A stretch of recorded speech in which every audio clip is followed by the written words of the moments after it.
Okay, one kind of important element of a sequence, of a melodic sequence that I want to get out is this linear intervallic pattern, which is way more complicated sounding than it really needs to be.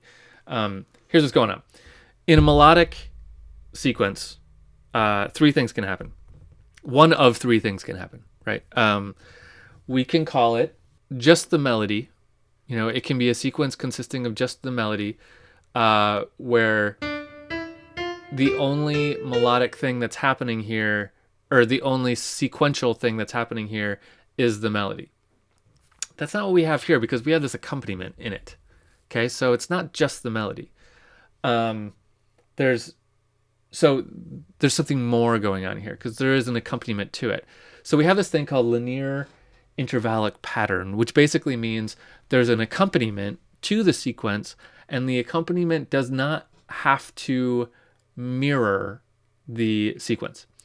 I mean, harmonically, it has to kind of make sense, or else it's just going to sound bad. But you can see here, for example, we're going up arpeggios here, and here we do a different pattern. And then here we do the same pattern as the previous one.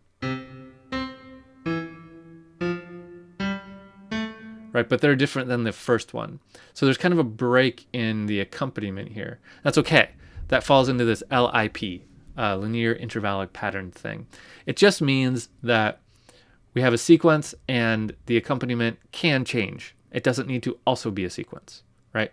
The third thing that can happen is the accompaniment can also be in a sequence, right? So if this was exactly the same, but transposed to fit the sequence, then we would just call it a whole sequence. Everything is in sequence. All the music in the piece is moving along in these big blocks.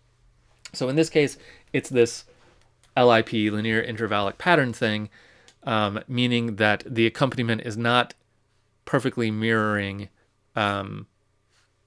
itself in the sequence. It's not the same every time. There's some changes to it, and that's okay. That's totally okay.